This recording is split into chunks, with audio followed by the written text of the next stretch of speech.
Pesannya apa Mas? Ya, ini pesan saya cuma apa ya, sahabat-sahabat yang dimanapun, selagi kita hidup di dunia, muda ataupun tua, kita tidak akan pernah yang namanya lepas dari kewajiban yang namanya ngaji ya sahabat. Banyak orang di sana bilang ngaji itu nggak harus di pesantren, nggak harus di mana-mana, karena ngaji yang paling penting itu adalah ngaji diri katanya gitu kan ya. Tapi bagaimana kita bisa mengaji diri kita kalau kita tidak bisa ngaji kitab yang mana kitab tersebut yang menjadikan tolak ukur kita. Jadi dari saya, karena saya anak pondok lah ya, tapi saya malu mengaku santri karena santri luar biasa, terlalu tinggi bagi saya ya. Jadi kesimpulannya, dimanapun sahabat, semoga sahabat diberikan waktu oleh Allah menjadikan tamu Allah, yaitu menjadi santri. Nggak harus mondok, tapi dimanapun, kapanpun bisa mengaji sama orang-orang yang di sekitar kalian, karena di Indonesia ataupun di luar dimanapun pasti gampang menemukan orang-orang yang bisa mengaji lah ya, gampang sekarang insya Allah. Ya itulah dari pesan dari saya. Cuman saya sebelum itu saya punya pertanyaan nih sama Mas. Apa pendapat Mas untuk menghadapi orang-orang seperti saya? Yang dikenal orang tuh ya brutal, jadi terus apa kayak saya gini harus diapain maksudnya? Langsung dihindarin kah atau dirangkul kah atau udahlah sebodo amat itu urusanmu, itu hidup lu gitu. Atau seperti apa pandangan Mas sendiri? Ya, kalau menurut saya ya itu dari awal sebenarnya udah saya jawab, yaitu sama saja, dia dan saya sama saja. Jadi bukan untuk ditinggalkan, bukan untuk dirangkul, tapi udah sama saja, sehingga kita tidak ada batasan untuk menceritakan apapun.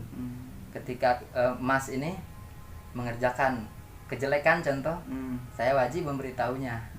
Dan ketika saya mengerjakan kejelekan, Mas juga wajib memberikan saya nasihat untuk tidak mengerjakannya. Karena di antara kita tidak ada batasan. Jadi tidak ada kata harus ditinggalkan, harus dijauhkan. Enggak, kita sama saja.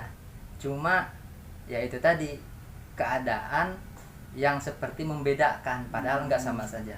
Yang membedakan hanyalah ketakwaan kita, hati kita kepada Allah. Yaitu takwa itu apa, nanti Kak gak tahu nih takwa itu apa.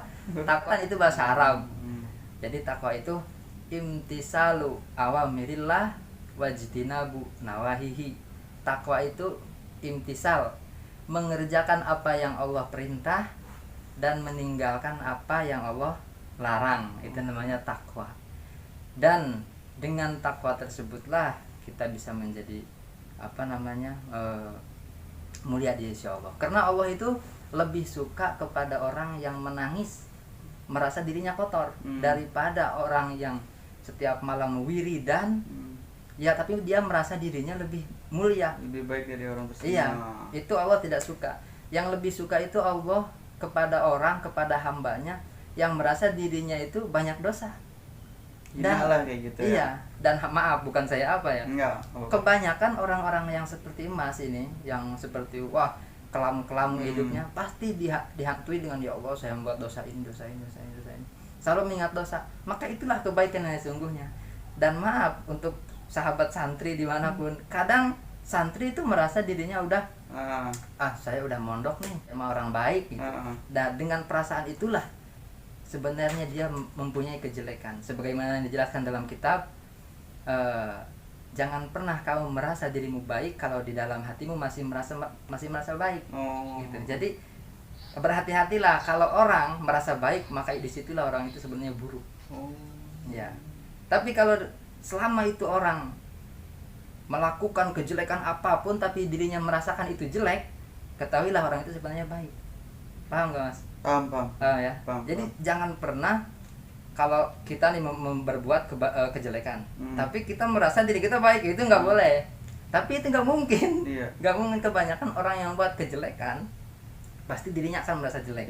Dan dengan merasa jelek tersebut ada dorongan takut mati, terus ingin bertobat kan ya.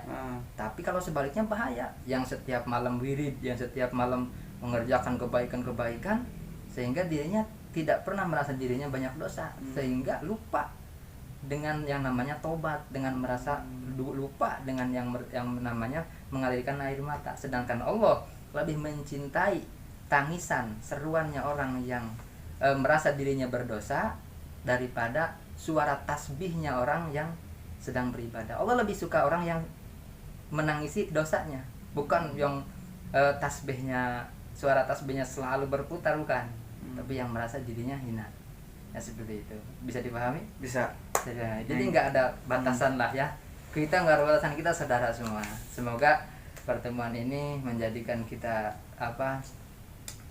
terus lah ya. Ya, sahabat selamanya. Amin, amin. Sampai surga pastinya lah. Aduh, amin. Siapa yang mau